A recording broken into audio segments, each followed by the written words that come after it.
You are angry. You are deeply, quietly bitter. You played by the rules your entire life. You put your head down, you did the hard work, you were loyal to your partner, and you were the good guy in every single story. You sacrificed your own desires to accommodate others. Yet you look around today and you see the ruthless succeeding. You see the manipulators getting promoted. You see the dishonest and the arrogant walking away with the prize, while you are left standing in the freezing rain with absolutely empty hands. And in that moment of crushing, humiliating defeat, you look up at the sky and you scream, "This is not fair." Listen to me very carefully. That exact sentence, that pathetic, desperate cry for fairness, is the exact reason why you will permanently remain at the absolute bottom of the food chain. This is core wisdom. If you are ready to stop crying about what you deserve, if you are ready to burn the rule book of the weak and walk the path of the sovereign, you are in the right place. Subscribe. We build the fortress together.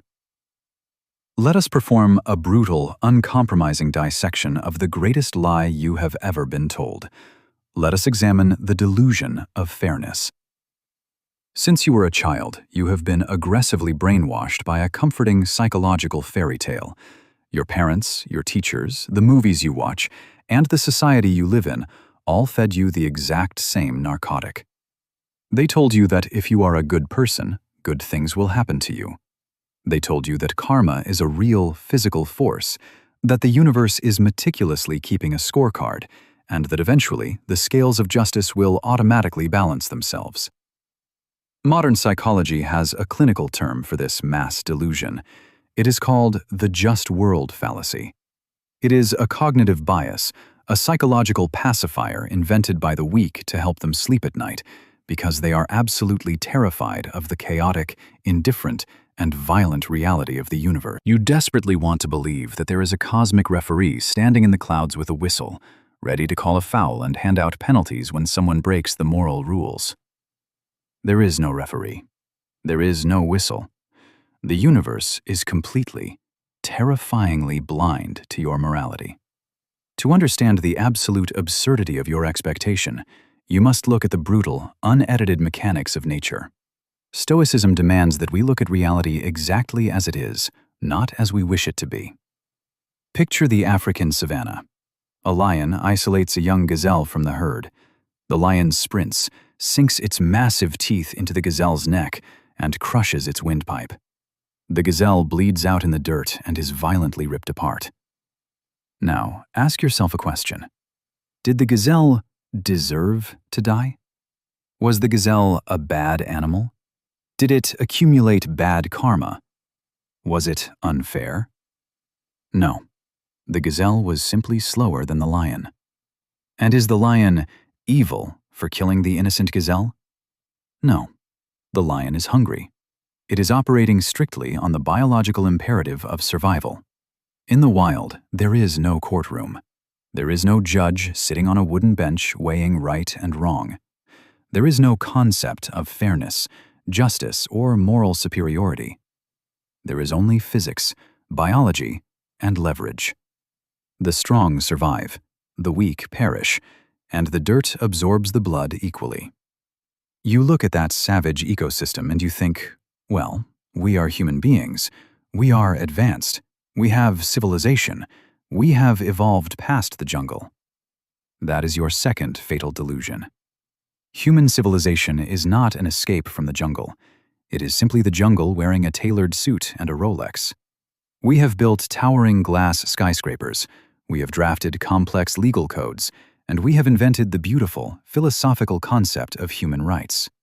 But you must understand that these are merely artificial constructs. Underneath that thin, fragile veneer of polite society, the exact same apex predator genetic code is running the entire human operating system. The corporate boardroom, the free market, and the dating pool are not courtrooms where cases are decided based on who has the purest heart or who suffered the most. They are high-stakes, ruthless ecosystems governed by the exact same laws of leverage and power that govern the lions and the gazelles. When a massive corporation fires a loyal employee of 20 years just to increase their quarterly profit margin by a fraction of a percent, they are not acting out of malice. They are not plotting evil. They are acting out of leverage. They have the power to cut costs, and you lack the power to stop them. When a partner leaves a perfectly nice, accommodating, safe man for someone who is dangerous, unpredictable, and entirely self-serving, it is not a failure of cosmic justice. It is a biological response to a different set of primal stimuli. Your niceness did not generate the necessary gravity to keep them. You are standing in the middle of a blood-soaked jungle, holding a heavy legal textbook, screaming at a pack of wolves that they are violating your rights and acting unfairly. The wolves do not speak your language. They do not care about your textbook. They cannot read your moral scorecard. They only understand teeth, claws, and dominance. As long as you expect the world to treat you fairly simply because you are a good person, you are volunteering to be the prey. You are outsourcing your survival to a phantom judge that does not exist. You are operating on a fundamental, catastrophic misunderstanding of reality, and reality will aggressively, continuously punish you for your ignorance until you wake up. Your anger about life being unfair is not righteous indignation. It is the temper tantrum of a child who just discovered that the universe does not care about his feelings. A sovereign does not throw temper tantrums. A sovereign studies the terrain, studies the predators, and learns the cold, mechanical rules of the actual game being played. Let us step out of the jungle and into the boardroom. We must learn the actual vocabulary of reality. We must understand the cold, mechanical language of leverage. The word fairness is not a law of physics. It is a negotiation tactic. It is a desperate, pathetic plea invented by the weak to beg for mercy from the strong. When you sit across from a boss, a business partner, or an adversary, and you say, "That is not fair," you are not making a moral argument. You are making a confession. You are confessing that you have absolutely no power, no leverage, and no ability to enforce your will, and you are begging them to limit their own power out of pity. Power does not respond to pity. Power only responds to power. You must ruthlessly eradicate the word deserve from your vocabulary. It is the most toxic, paralyzing word in the English language. Deserve implies an entitlement based on past suffering or moral purity. I worked 80 hours this week. I deserve a raise. I was a faithful and loving partner. I deserve loyalty. I am a good person. I deserve success. The universe looks at your statement of what you deserve with absolute, chilling indifference. The free market does not care how many hours you stayed awake. It does not care about the friction you endured. It does not care that you missed your child's birthday to finish the project. The market only cares about one thing: the physical, undeniable value of your output. If you spend 100 agonizing hours digging a massive hole in the middle of a desert, and another man spends 10 minutes inventing a machine that digs holes 10 times faster, the market will starve you and make him a billionaire. You will scream that it is unfair because you worked harder. The market will ignore your tears because the market does not trade in effort. It trades in leverage. Look at your workplace. You are furious that the loud, arrogant, manipulative coworker got the promotion, while you, the loyal, quiet, hardworking company man, got nothing. You think the boss made a mistake. The boss did not make a mistake. The boss made a cold, calculated assessment of leverage. You are the quiet, loyal worker. You are a predictable utility. You show up, you do your job, you never complain, and most importantly, you have no other options. You are a captured asset. The boss knows you are too terrified of the unknown to ever quit. Why would he waste a promotion on a machine that is already running at maximum capacity for minimum maintenance? Your coworker, however, is dangerous. He networks. He makes himself visible. He subtly implies that he has other offers. He creates an aura of scarcity and threat. He possesses leverage. The boss promotes him not because he is a better person, but because he is a flight risk. The boss promotes him to neutralize the threat. It is not about who is good or bad. It is about who holds the cards. This same brutal mathematics applies to your personal relationships. You believe that your unwavering loyalty and your endless sacrifices act as a deposit in a moral bank account, and that your partner is obligated to pay you back with love and respect. But human attraction is not a debt collection agency. Your partner does not respect you because you are nice to them. If you are nice because you are weak, because you have no other options, and because you are terrified of being alone, your niceness is not a virtue. It is a survival strategy. And women, friends, and business partners can subconsciously smell that weakness a mile away. They will take your sacrifices, they will consume your energy, and then they will leave you for someone who projects strength, independence, and danger. And you will be left crying about the unfairness of their betrayal. They did not betray you because the world is unfair. They left you because your leverage dropped to zero. You became a heavy, predictable burden instead of a high-value asset. The sovereign man understands a terrifying absolute law of the universe. You do not get what you deserve in this life. You get exactly what you negotiate. You get what you have the leverage to demand and the power to defend. If you want a higher salary, you do not walk into the office with a list of your good deeds. You walk in with an offer from a competitor. You walk in with the cold, undeniable proof that if you leave, the company will hemorrhage money. That is leverage. If you want loyalty and respect in your relationships, you do not beg for it. You do not try to buy it with subservience. You build yourself into a man of such terrifying competence, such undeniable physical and mental power, that the thought of losing you induces panic in the people around you. You make your presence a premium asset, and your absence a catastrophic consequence. You must stop viewing the world through the lens of a courtroom, where a judge will eventually rule in your favor if you just suffer long enough. You must start viewing the world through the lens of physics: mass, velocity, and gravity. When you are light, fragile, and weak, the wind will blow you wherever it wants, and the heavy objects will crush you without even noticing.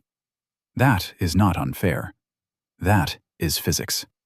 The only way to stop being crushed is to increase your own mass, to increase your own gravity. You must become so incredibly dense with competence, wealth, and power that the world is forced to bend around you. Stop asking the strong to be fair. It is a pathetic strategy. Start becoming so strong that fairness is no longer a requirement for your survival. But if you have the courage to look directly into the abyss of that indifference, if you can truly accept that the world owes you absolutely nothing, you will experience the most profound psychological shift of your entire life. The death of fairness is the birth of absolute, terrifying freedom. We must examine the liberation of apathy. Think about the massive, incalculable amount of energy you have wasted over the years, being angry about what you did not get.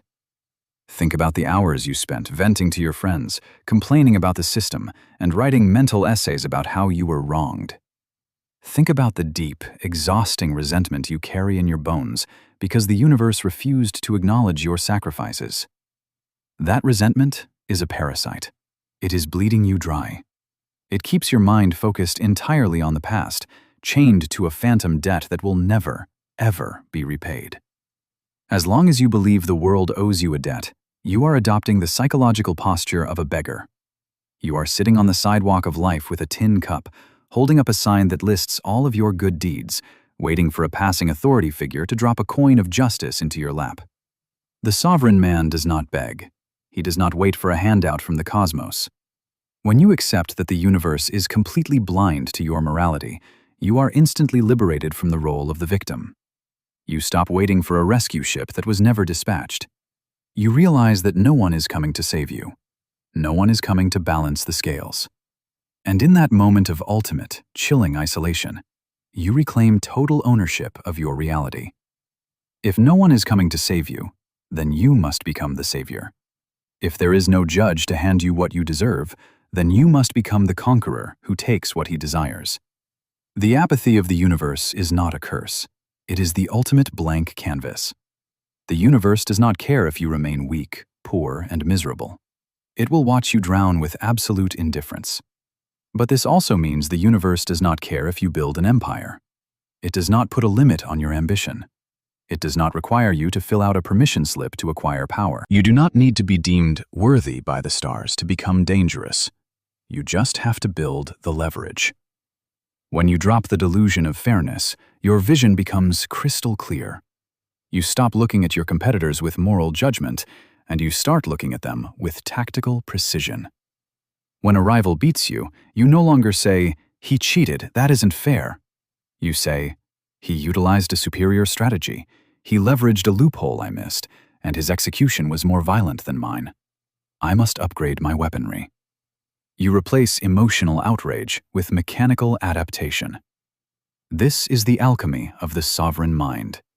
You take all of that bitter, toxic resentment, the anger you feel towards the boss who overlooked you, the partner who abandoned you, the system that ignored you, and you stop complaining about it. You compress it. You turn it into cold, dark matter, and you use it to fuel a relentless, disciplined pursuit of undeniable physical power. You stop trying to win the moral argument, and you start winning the actual war. Tonight, the endless, pathetic trial inside your mind must come to a close. You must fire the imaginary judge.